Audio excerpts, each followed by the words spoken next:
खबरें में खुश आमदीद। मेरे साथ आरफमीद बड़ी सब्र में हूँ सईद काजी। कुछ खबरें और फिर हमारे मौजूद मेहमान भी हमारे साथ होंगे, उनका भी तारुफ करवाए देंगे। पहले तो ये कि जो चीफ अवामी स्टाफ की मुलाकातें हुई है बिज़नेस लीडर से, उसको बड़े गौर से देखा जा रहा है और ज़ाहिर वो अहम भी बहुत थी। जो उनकी राय है उस पर भी हम गुफ्तगू करेंगे। उसके साथ सियासी महाज पर नैब तरमीम का फैसला महफूज कर लिया है मोहतरम चीफ जस्टिस साहब ने, उसके बारे में भी लोगों की निगाह है। और साथ वकला तहरीक शुरू होने की बात भी हो रही है इलेक्शन के हवाले से। मगर last but not the least, IMF ने अब कहा है कि इनकार कर दिया अभी कि अवाम को कुछ रिलीफ अभी इन हालात में नहीं दिया जा सकता। मेरे साथ मौजूद हैं जनाब काशिफ अनवर साहब, सदर chamber of commerce. Thank you very much for your time sir. मैं पहला सवाल आज एक खबर से आगाज़ करता हूँ। तकरीबन पहले जुबैर मोती साहब वाला एक मैं आपको शॉर्ट सुनवाता हूँ और फिर साथ सवाल भी अर्ज करता हूँ। सुनाइए जी। जी इरफान सॉरी काशिफ साहब, पहले तो इस पे कर दें कि ये एक काइंड ऑफ अहम स्टेटमेंट है और लगता है लगभग आवाम की अक्सरियत भी शायद इसी तरह सोचती है। मगर इसके साथ एक सवाल और भी जोड़ देता हूँ। जो आज सर्वे आया है गैलप का कि जिसमें तकरीबन 500 बिजनेसेस जो हैं उन्हें सर्वे किया गया, जिसमें से 72% को खतरा है खुदा न खास्ता खाकम बदन डिफॉल्ट का, वाइल 49% को यकीन है। इस पे आपकी क्या राय है? और ये जो राय चीफ अवामी स्टाफ मोहतरम उन्होंने बयान दिया है, इसको आप कैसे देखते हैं जनाब काशिफ अनवर साहब? जी देखें, पहली बात तो ये कि जो बात हुई पॉलिटिकल पार्टीज की, मुझे नहीं याद पड़ता कि हमारी मीटिंग में लाहौर में ऐसी कोई बात की हो। दूसरी बात, जो दूसरा सवाल है, मैंने ये वहां पर बात ये जरूर की कि हमें इलेक्शंस नहीं चाहिए हैं, हमें पॉलिटिकल स्टेबिलिटी चाहिए है। आप पहले तमाम पॉलिटिकल पार्टीज को एक पेज के ऊपर बैठाइए, पॉलिटिकल स्टेबिलिटी को फाइनलाइज कराइए और ये बताएं कि हमने मुल्क को आगे 10 से 15 साल में कैसे लेके जाना है। और यही हमारा कंसर्न है। और जो उस मीटिंग का क्रक्स था वो इसी इकोनॉमी के गिर्द घूम रहा था, क्योंकि मैं ये समझता हूं कि हमारे chief of the army staff को इकोनॉमी की हमसे ज्यादा समझ है और उन्हें इस बात की भी समझ है कि जंग इस वक्त बॉर्डर पे नहीं लड़नी है, जंग इकोनॉमिक फ्रंट के ऊपर लड़नी है और उसका मजबूत होना बहुत जरूरी है।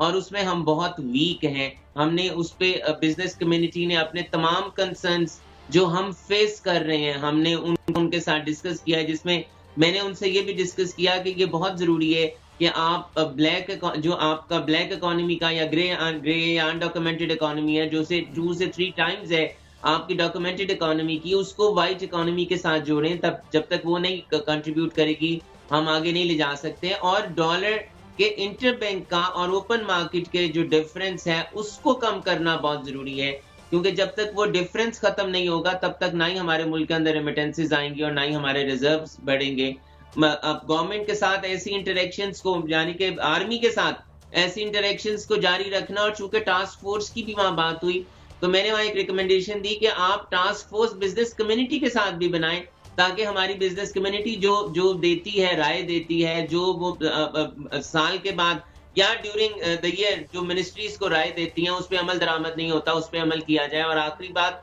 कि बिजली के बिल इस वक्त आवाम का सबसे बड़ा मसला है कि आप प्लीज इसमें इंटरफेयर करें। इनकम टैक्स और सेल्स टैक्स के रेट्स को कम करवाइए और जो इस वक्त अदर टैक्सेस हैं उसको सर्दियों में ले जाएं, ताकि आवाम पे बिजली का जो बर्डन है वो रिलीज किया जा सके। जी बिस्मिल्लाहिर्रहमानिर्रहीम। काशिफ साहब, गुजारिश ये है कि आपने फरमाया मोहतरम चीफ इलेक्शन कमीशन साहब की मुलाकात में हमें इलेक्शन नहीं चाहिए, चीफ ऑफ आर्मी स्टाफ माफी चाहता हूँ, जब तक सियासी इस्तेकाम नहीं आता। मौजूदा सूरत हाल में जो डॉलर की कीमत जा रही है, पेट्रोल है, बिजली की कीमतों में रोज बरोज इजाफा है, मार्केटें बंद हो रही है, क्या आप इस मुलाकात के बाद आपका बिजनेसमैन को कोई थोड़ी सी एनर्जी मिली है कि आइंदा ऐसे स्टेप होंगे जिससे पाकिस्तान की इंडस्ट्री का पहिया चल सके?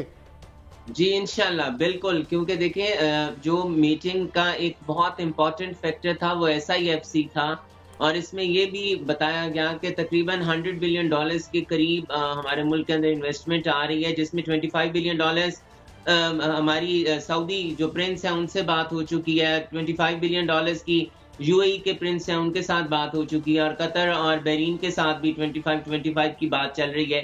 तो अगर आपके मुल्क के अंदर आ जाते हैं, और हम देखें इस वक्त बिजनेस कम्युनिटी को सबसे बड़ा इशू क्या है कि 25% पे कोई बैंक से पैसा नहीं ले सकता, 22% सेल्स टैक्स पे काम नहीं हो सकता, 35 से 40% इन्फ्लेशन रेट के ऊपर हम कोई नहीं चला सकते। इस वक्त 200-300% आपके बिजली के प्राइसेस बढ़ गए हैं, इस पे तो हमारी फैक्ट्रियां बंद हो रही हैं, हम कैसे अपने बिजनेसेस को चलाएंगे? मुझे ये बताएं, अगर आप आज मुझसे ये सवाल करते हैं कि आपने अपनी फैक्ट्री को चलाना है या आपने वोट डालने के लिए जाना है, तो मैं तो वोट डालने के लिए नहीं जाऊंगा। मैं कहूंगा भाई मुझे अपनी फैक्ट्री चलानी है, वो जो इन्वेस्टमेंट कर रखी है, जो मैंने 6, 7, 8% पे बैंक से कर्जा लिया था, आज उस पे मैं 25 से 26% दे रहा हूं बंद फैक्ट्रियां करके, तो मैं तो डिफॉल्ट की तरफ जाऊंगा। जो आपने अपने शुरू में ये कहा कि 500 इंडस्ट्री ऐसी है जो बंद होने को जा रही है, आपका 8 से 9, 10 लाख पाकिस्तानी इस मुल्क से चला गया है। तो देखें, हमें इन बातों को सोचना है कि और हमारे काशिफ साहब, मैं गुजारिश करता हूं, जैसे आपने जिन खदशात का इजहार किया इनके होते हुए पेट्रोल बिजली की कीमत में नहीं हो सकता,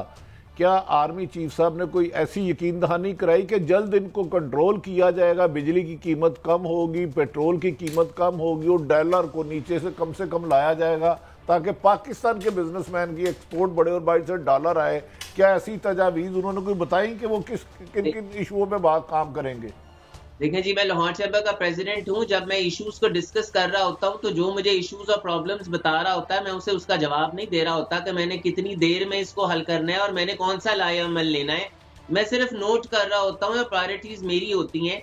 अब chief of the army staff को अगर हम प्रायोरिटीज दे रहे हैं, तमाम प्रॉब्लम्स बता रहे हैं, तो ये उनकी प्रायोरिटी है, उनकी प्रायोरिटी लिस्ट के ऊपर है कि उन्होंने कौन से प्रॉब्लम को पहले रिजॉल्व करना है। लेकिन उन्होंने हमारा हर इशू सुना है, उन्होंने स्मगलिंग को भी सुना है, आईपीपी को भी सुना है, उन्होंने हर एवरी इशू, आप जितने सोशल, इकोनॉमिक, पॉलिटिकल, लीगल, आपके जुडिशरी से रिलेटेड, ब्यूरोक्रेसी से रिलेटेड जितने इश्यूज हैं उन्होंने सुना है। अब ये उनकी दस्तरस है या हमारी केयरटेकर गवर्नमेंट की दस्तरस है कि पहली प्रायोरिटी कौन सी और पहला इशू कौन सा रिजॉल्व होगा। जी अच्छा, काशिफ साहब, मैं बहुत ही आपकी यानी एक कन्विंसिंग राय है, बल्कि मैं ये कल सुन रहा था और मैं भी समझता हूँ कि इलेक्शन इस मुल्क में क्यों हो।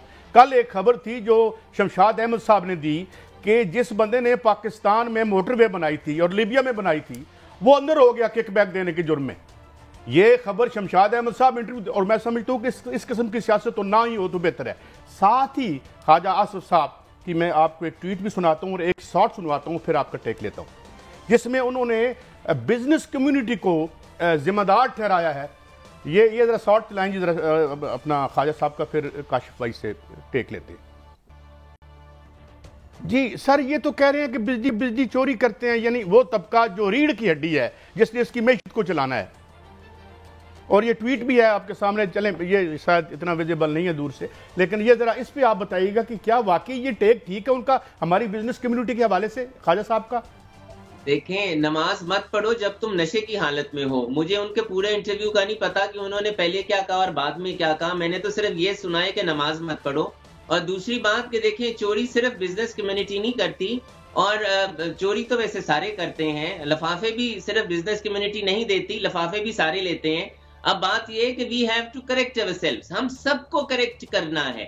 अब अगर मुल्क इस लहज पे आ गया है कि अगर हम एक दूसरे पे इल्जामात लगाएंगे तो शायद हमारा मुल्क नहीं चलेगा। और कल की मीटिंग में जो सबसे बड़ी बात थी वो यही थी कि हमने इकोनॉमी को लेकर चलना है, हमने मुल्क को कैसे बचाना है। मैं आपको ये बता रहा था, वहां पर chief of the army staff ने टैरिफ की भी बात की, स्मगलिंग की भी बात की, हत्ता के कुछ बिजनेस कम्युनिटी ने ये भी कहा कि ब्यूरोक्रेसी इसलिए काम नहीं करती कि वो नैब के और दूसरी अपनी जो बाद में उनके चलते हैं मसाइल, उनकी वजह से नहीं होती, ताकि उनको पकड़ धकर ना हो जाए। तो देखिए, इस इतनी खुल के वहां पर डिस्कशंस हुई हैं, तो मैं समझता हूं इट वाज वेरी इंपॉर्टेंट कि जब वन क्वेश्चन काशिफ भाई, वन क्वेश्चन, बिल्कुल ठीक कहा आपने।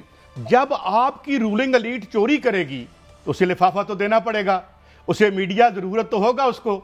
जब वो ठीक होगी, लिफाफा कौन देता है? लिफाफा वो देता है जो किकबैक खाता है, जो कुरान पर हल्फ लेता है कि मैं अवाम की जो अमानतें हैं उनमें ख्यानत नहीं करूंगा और ख्यानत करता है। फिर मेरी तरह के लोटे भी उसे और बददियानत लोग भी मिल जाते हैं। क्यों काशिफ भाई? देखें, आप बिल्कुल ठीक कह रहे हैं। तो मैंने इसीलिए तो कल वहां बरमला कहा, और मैं हर चैनल पे बरमला कह रहा हूं कि पहले खुदारा इकोनॉमी को संभाल लें, हमारा मुल्क संभल जाएगा, फिर हम सियासत और इलेक्शन भी खेल लेंगे। हम इस आज जो हमारा 300 रुपए पे डॉलर है, हमारा 300 रुपए पे जो पेट्रोल है, क्या एक चीनी इस मुल्क से गायब है? इस मुल्क में रहने को कोई तैयार नहीं है, तो हमने इस मुल्क का क्या सोचा है? खुदारा इस मुल्क का सोच लें, ताकि यही वक्त है। अगर हमने अब भी ना सोचा तो जो हम पहले आज से 3 महीने पहले बहुत शौक से बैठ के हम और आप बैठ के इस मुल्क को खुदा ना खास्ता डिफॉल्ट करा रहे थे, तो वो वक्त दूर नहीं है कि हमारा जो इकोनॉमी है और मुल्क हमारे हाथ से निकल जाएगा। रस्सी फिसल रही है हमारे मुल्क की हमारे हाथ काशिफ साहब, गुजारिश है कि आप ये जो बिजली के लॉसेस होते हैं, चोरी होती है, या हमारे बिजनेसमैनों को करप्ट माफिया डील करती है और उसके पैसे लेती है मीटर लगाने की, क्या आपसे भी कभी कोई ऐसा वाकया पेश आया कि आपको मजबूर किया गया हो कि आप खुदा ना खास्ता उन्हें पैसे दे और अपनी जान छुड़ाए, और वो ताकि इतने हजारों लोग आपके पास काम करते होंगे? मेरा तो पता नहीं, लेकिन मैं मोहम्मद बिन सलमान का आपको जरूर बता दूं कि मोहम्मद बिन सलमान इस मुल्क में इसलिए इन्वेस्टमेंट नहीं करना चाहता क्योंकि वो हमारे सिस्टम से परेशान है, वो हमारी ब्यूरोक्रेसी से परेशान है, वो हमारे इस मुल्क के मसाइल से परेशान है। मुझे तो आप एक अलग जगह पे छोड़ दें, जिसने $25 लाने हैं, वो इस मुल्क में इस सिस्टम की वजह से इन्वेस्टमेंट नहीं करना चाहता। नहीं काशिफ साहब, मैं देखें इस वक्त बात करूं लाहौर चैम्बर ऑफ कॉमर्स के प्रेसिडेंट, जो मेरे प्रेसिडेंट है, मेरे मुल्क में बिजनेस करते हैं, हमारे रीढ़ की हड्डी या बिजनेसमैन, क्या आपको भी कभी ऐसी मुश्किलात पाकिस्तान में आती है? क्योंकि ब्यूरोक्रेसी सुना है कि बहुत तंग करती है बिजनेसमैन को। देखें, अल्हम्दुलिल्लाह मुझे तो मेरी तो पिछली टर्म में प्राइम मिनिस्टर साहब, प्रेसिडेंट साहब, गवर्नर, चीफ मिनिस्टर्स, मैंने तो हर जगह पे कहा जी कि as a president Lahore chamber मुझे किसी प्रोविंशियल या फेडरल गवर्नमेंट के डिपार्टमेंट से कोई एज सच प्रॉब्लम नहीं है, क्योंकि अगर मेरी किसी कम्युनिटी को कोई प्रॉब्लम आता भी है तो मैं अगर राइटिंग में लिखता हूं तो मेरा वो प्रॉब्लम रिजॉल्व हो जाता है। अब बात यह कि इस मुल्क के आपकी तो इंडस्ट्री बंद हो रही है, मसला तो ये है आपके जो कंटेनर्स इस वक्त पोर्ट पे पड़े हैं। मैं बहुत से ऐसे अपने इंपोर्टर्स और इंडस्ट्रियलिस्ट को जानता हूं जिनकी 4-4, 5-5 एक सवाल 30 सेकंड सिर्फ ये बता दें, ईरानी तेल सुना है स्मगलिंग का आता है, डॉलर अफगानिस्तान अरबों खरबों रुपए का जा रहा है, तो फिर इसका जिम्मेदार है कौन? ना बिजनेसमैन है ना सियासतदान है कौन इनका जिम्मेदार? कल देखें इसकी भी बात हुई, कल के बल्कि वहां कल ये बात भी हुई कि इंडिया में आलू और टमाटर सस्ते हैं, क्यों नहीं वो स्मगल करके आप ले आते, वेस्टर्न बॉर्डर पे क्यों ये होता है? तो देखें, जिनको पता होना चाहिए कि कहां से स्मगलिंग हो रही है, उनके सामने हमारी बिजनेस कम्युनिटी ने वो तमाम इश्यूज रखे हैं जो इससे पहले उनके सामने हम समझते थे कि उन तक ये इश्यूज नहीं पहुंचाए जाते। तो मैं आपके चैनल के तवस्सुत से अपनी आवाम को ये बताना चाहता हूं कि हमारी chief of the army staff के सामने हर माइनर और मेजर इश्यू को डिस्कस किया गया। ये बहुत ही एक खुशाइंद बात है और काशिफ भाई आपने हमें वक्त दिया, thank you very much for your precious and for enlightening us on lot of other issues. कुछ बातें भट्टी साहब रह भी जाती हैं, मगर एक बात शायद नेक्स्ट टाइम हम उनसे पूछेंगे, जो उन्होंने कहा भी कि ये IPPs, ये इतनी महंगा जो आपका यूनिट है, तो इंडस्ट्री कहाँ से चलनी है, और ये यूनिट जो है ये किस आपने लगाए थे? ये यूनिट सब ये लगे 1994 में, 94 में। दूसरा, हमारी जो इतला है हमारे मोहतरम अहम ताजरों से जिन्होंने मुलाकात की, मुल्क की अहम शख्सियत, उन्होंने कहा जी टैक्स भी ताजर पूरे नहीं देते। देखिए, रिश्वत वो देगा जो हराम खाएगा। अगर आपका दामन साफ है तो आप रिश्वत नहीं देंगे। इसमें लिफाफा भी शामिल करें ना, जो खाएगा फिर वो लिफाफा भी देगा, जो खाएगा वही देगा ना। अगर जो गलत काम ही नहीं करता वो रिश्वत क्यों देगा? मुझे बताएं क्या प्रॉब्लम है?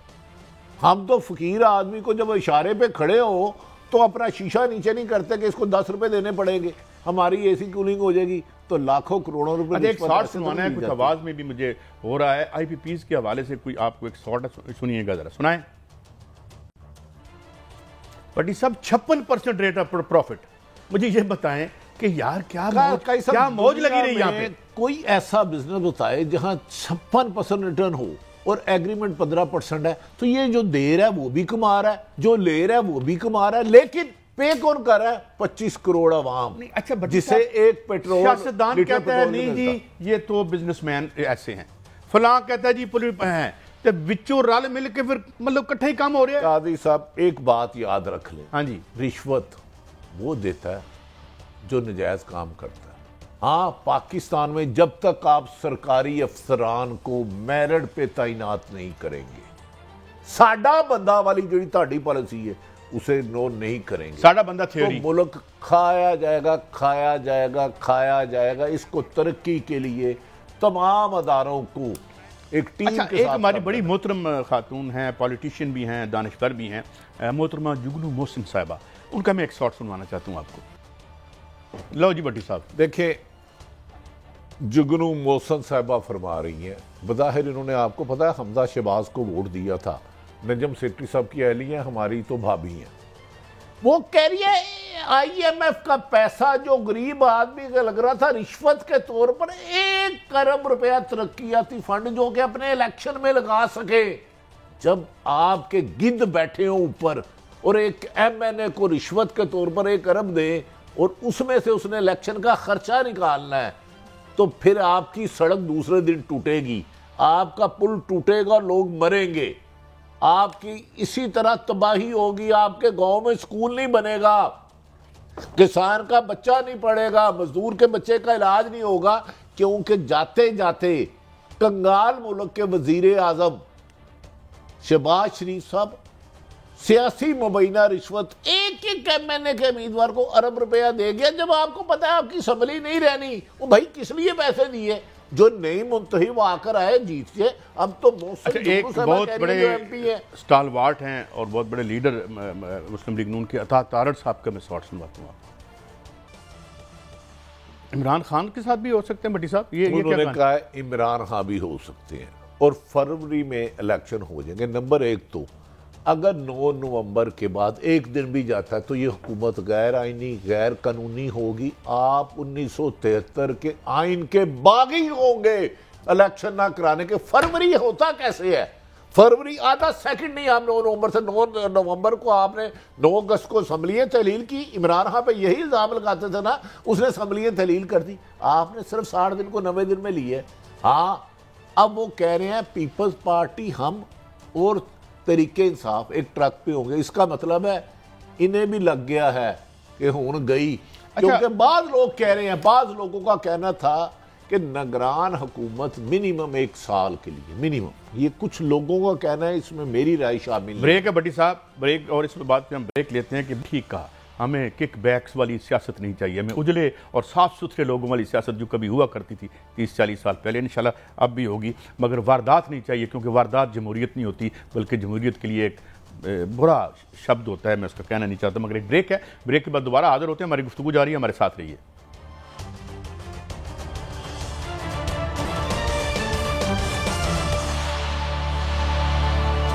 वेलकम बैक नाज़रीन। हमारे साथ मौजूद हैं मारूफ कानूनदान और एक नोटेड पॉलिटिशियन जनाब एतजाज़ एहसन साहब। Thank you very much for your time Aitzaz Ahsan साहब। मैं पहले सवाल का आगाज़ कर देता हूँ।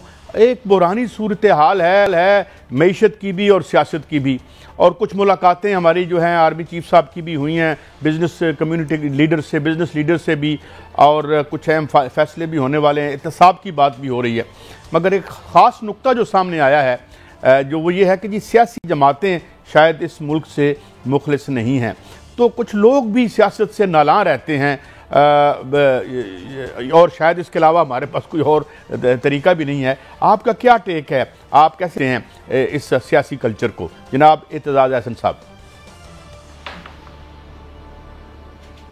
काजी साहब, बात यह है कि अगर सियासी जमातें मुखलिस नहीं हैं, ये समझा जाता है पाकिस्तान में, तो ये इसका तकाबुल करना चाहिए कि बाकी कौन मुखलिस है। क्या बाकी इदारे भी फिर मुखलिस हैं? सियासी जमातों वाले जो काडर हैं सियासी जमातों के, सियासी जमातों में जो कारकुन हैं, जो उनकी क़यादत है, वो तो बड़ी कुर्बानी भी देती है, कई मरतबा कैद बंद में भी जाती है, आज भी कैद बंद में पड़े हुए हैं। ये इम्तियाज़ ये ज़रूर रहा है शहीद बेनज़ीर भुट्टो की दोनों हुकूमतों में, और जरदारी साहब की हुक्मरानी के दौरान, कि ये कहा जा सकता है और हम दावे से कह सकते हैं कि कोई सियासी कैदी नहीं था, कोई एक भी कोई जाके निशानदेही कर दे। एक में पहले में तो मैं ही खुद वज़ीर दाखिला था और कोई किसी ने नहीं कहा किसी मीडिया पे किसी भी ने इल्ज़ाम लगाया हो कि इसको हमने पकड़ के रखा हुआ है अंदर, और उस पर सियासी बुनियादों पे और कानून या फौजदारी किसी मुकदमे के बाज़ाब्ता मुकदमे के तहत नहीं, वो शायद होंगे, हमें नहीं पता। लेकिन किसी एक ने कोई एमनेस्टी की रिपोर्ट नहीं आप देखेंगे, कोई ह्यूमन राइट्स वॉच की नहीं देखेंगे, कोई ऐसा इल्ज़ाम भी नहीं लगा हुआ देखेंगे। लेकिन दीगर जमातों की हुकूमतों पे ये इल्ज़ाम लगे हैं कि सियासतदानों को सियासी तौर पे कैद किया गया है, और उसमें अदलिया में भी साथ दिया है, और उसमें बाकी सारी ब्यूरोक्रेसी ने भी साथ दिया है उस विक्टिमाइजेशन में, और उसमें हमारे साथ तो चूँकि होती रही है। मैं नवाज शरीफ जब वज़ीर आज़म थे तो मैं खुद गिरफ़्तार हुआ था और अंदर रहा था, तो ये और कोई वजह नहीं थी, कोई मेरे पे क्रिमिनल केस नहीं था, कुछ भी नहीं था, सियासी एक्टिविटी सिर्फ। अच्छा इर्तज़ा साहब, ये रहनुमाई फरमाएं कि एक तरफ तो आज निगरान वज़ीर आला साहब कहते हैं, मैं वज़ीर आज़म साहब फरमाते हैं कि मैं कुछ नहीं कह सकता कब इलेक्शन होंगे। वुकला बरादरी तहरीक चला रही है जो 2017 के आप हीरो थे, 2007 के। और दूसरी तरफ सुप्रीम कोर्ट के चीफ जस्टिस ने आज नैब तरामीम पर फैसला महफूज कर लिया है। वो फैसला मुतवक्का क्या हो सकता है, और वुकला तहरीक क्या मुत्तहिद है तमाम बार जिस पर मुतफिक है कि 90 दिन में इलेक्शन कराने के लिए उन्होंने एक मूवमेंट चलानी है माजी की तरह? देखें, कुछ इत्तफाक नहीं भी करते इसमें कोई शक नहीं है, और वो समझते हैं कि इंतखाबात अभी ना हो, क्योंकि उनको में महसूस होता है कि उनका जो मुखालिफ है, हरीफ है, वो उसको इस वक्त ज़्यादा पजीराई मिल रही है अवाम में। तो अगर उसके उस चार्म के दौरान, जब तक वो लोगों की फॉलोइंग को एंजॉय करता है, उस दौरान अगर इलेक्शन हुए तो इन जमातों को नुकसान होगा, जो पहले से, मिसाल के तौर पे कुछ जमातें हैं जो पहले से कहती रही हैं कि लेवल प्लेइंग फील्ड हमें चाहिए।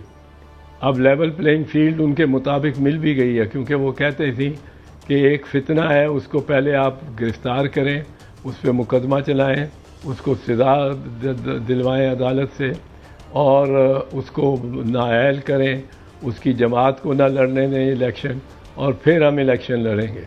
यानी गलियां हो जाए संजियां विच मिर्ज़ा यार फिरे। तो ये डिमांड थी उनकी, वो डिमांड उनकी इस वक्त पूरी हुई हुई लगती है।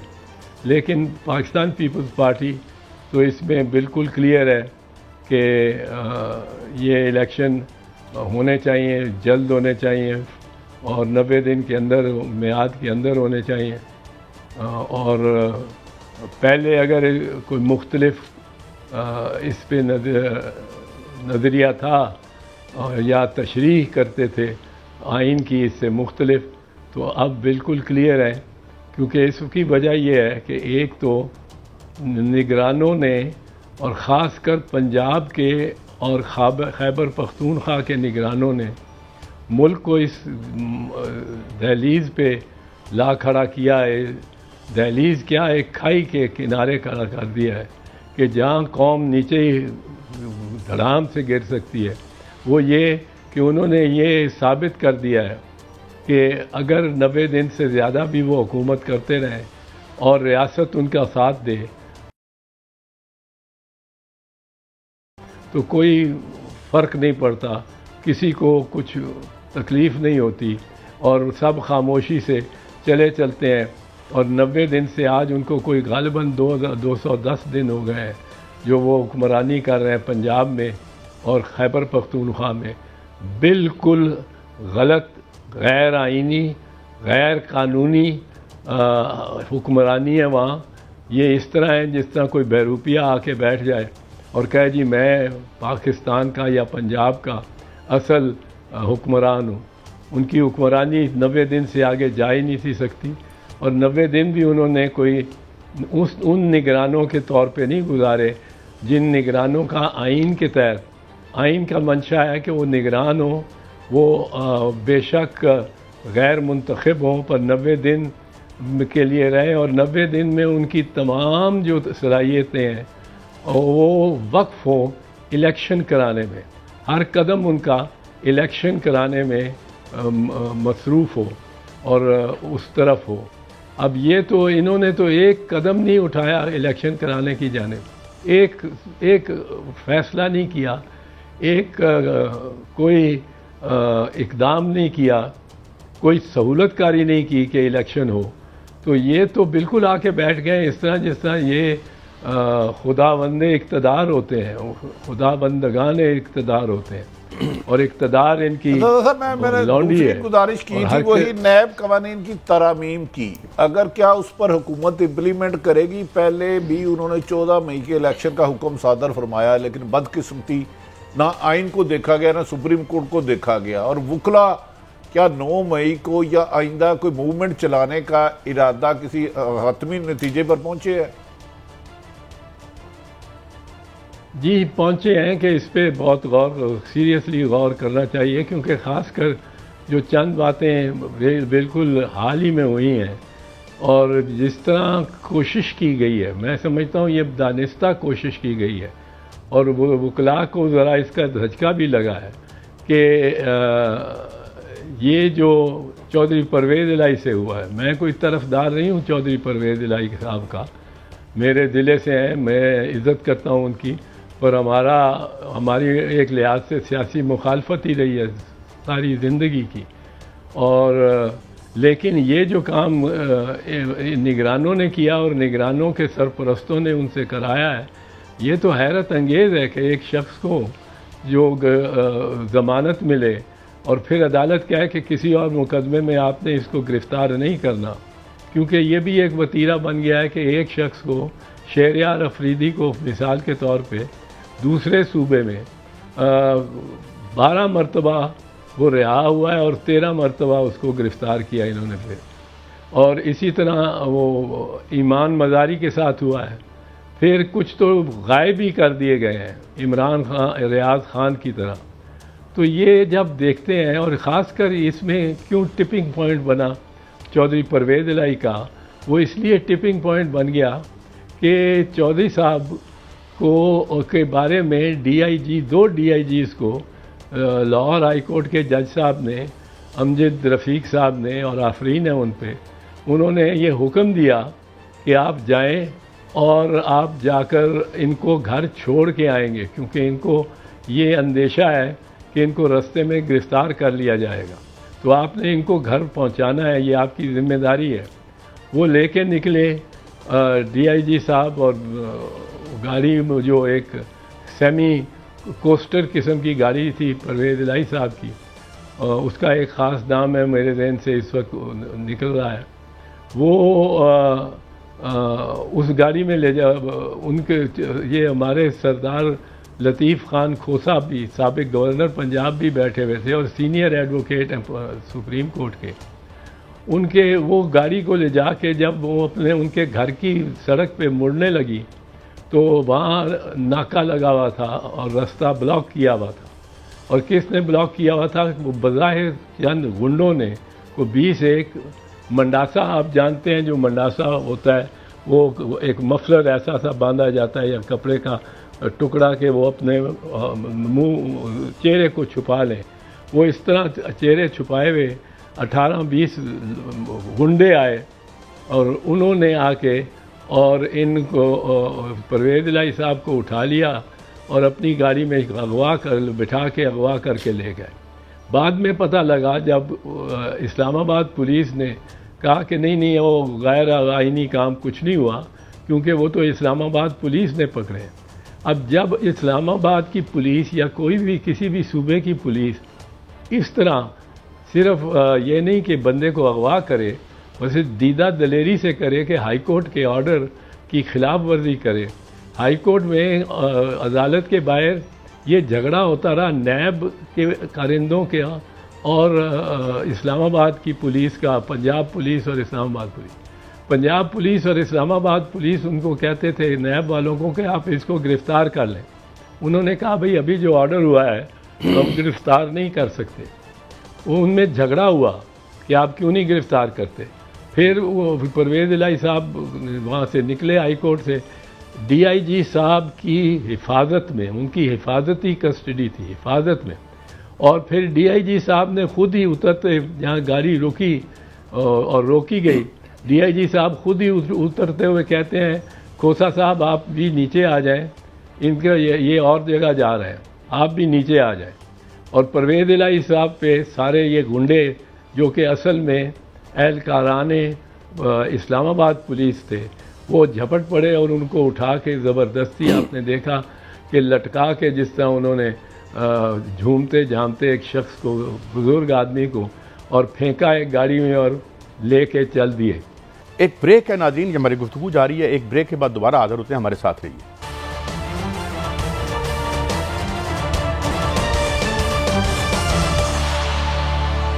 Welcome back. अच्छा इतज़ाज़ साहब, एक मैं चाहता हूँ आपकी मौजूदगी का फ़ायदा उठाऊँ, थोड़ा सा नज़री सवाल चूँकि आपसे हो सकता है, and you are the most appropriate person to answer this. ये बिल्कुल ठीक है कि जितना आलीशान रिकॉर्ड पीपीपी का रहा है ह्यूमन राइट्स के हवाले से, इसमें दो राय नहीं हो सकती, मैंने 30-35 साल में देखा।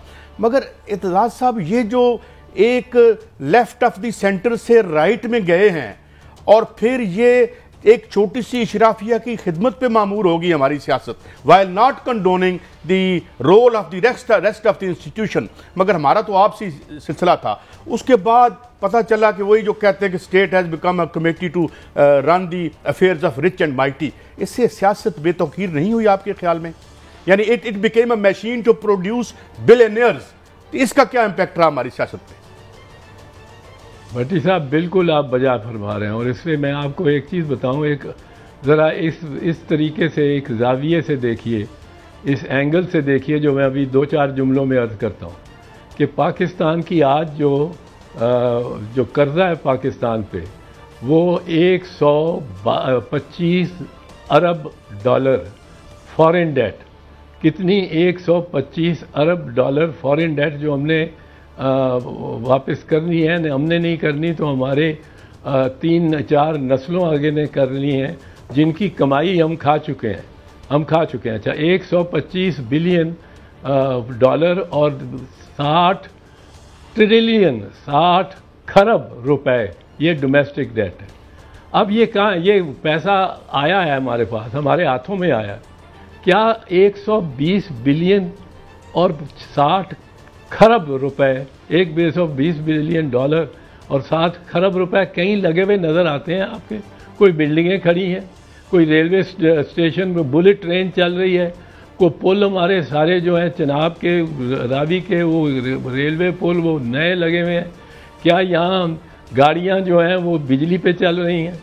क्या यहाँ स्कूल और कॉलेजों में बच्चे जो पढ़ रहे हैं वो उन कंप्यूटर पे कर रहे हैं और उन टूल्स को इस्तेमाल कर रहे हैं जो दुनिया में होते हैं? क्या यहाँ कोई भूखा नंगा गरीब नहीं है, जबकि आधी ऐसी आबादी से ज़्यादा तकरीबन पॉवर्टी लाइन से ऊपर या नीचे है? और मैं एक चीज़ अर्ज कर दूँ, मैं एक चीज़ अर्ज कर दूँ, अगर नज़र नहीं आता तो इसका मतलब है वो सब हम हजम कर चुके हैं। हम जो इशराफिया हैं इस मुल्क के, और गरीब को हम मजबूर कर रहे हैं इनडायरेक्ट टैक्सेशन के ज़रिए कि टैक्स का बोझ उस पर जाए, वो पैसा दे, वापस करे। वो बेचारा तो ये फुटपाथ पे सोता रहा है, वहीं पैदा हुआ है, वहीं मर गया है। वो अगर एक बोतल कभी पेप्सी की साल में एक उसको कहीं से कोई ले खरीद देता है, पकड़ा देता है, लेता है, वो उस पर भी टैक्स लगा हुआ है और उसकी सकत से बाहर है। हमने खुद खाया, अशराफिया खा गया, ये सब कुछ हड़प कर गया, जिसकी कोई एक ईंट लगी भी नहीं हम दिखा सकते। और गरीब से हम नचोड़ के उसको और टैक्स लेके और कहते हैं कि जी हमने वापस करना है IMF का, 1 अरब मिल जाए, आए IMF प्लीज़ 1 अरब दे दो। ये हम लेके आए हैं इसको इस हालत में।